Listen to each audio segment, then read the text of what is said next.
जब सुने के होई भोजपुरी गाना बस बजे के चाही गाना।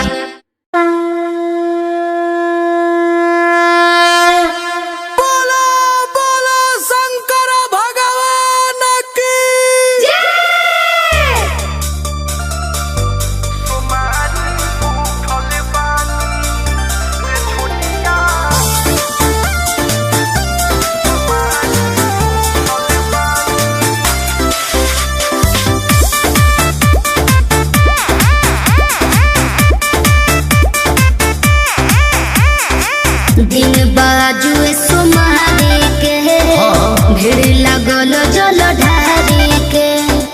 दिन बाजुए सुमारी के भीड़ लगल जल ढारी के। देख के हो यही से छुपल बनी कहो रे छोटिया सुमारी भूखल बानी। चल झूठा मंदिरिया पर कल बानी। झूठ मत बोला।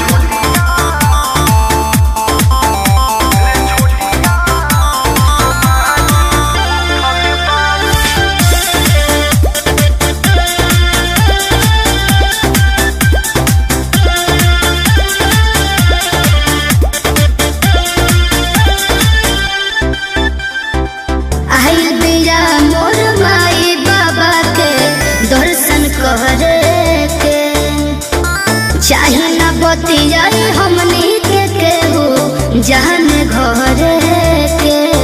जब भेंट नहीं तहरा से होई हिया से नहीं जाइबे हो।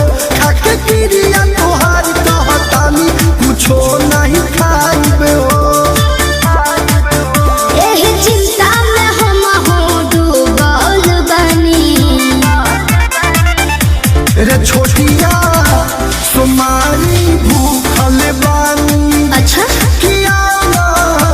मंदिरिया पर कल बानी।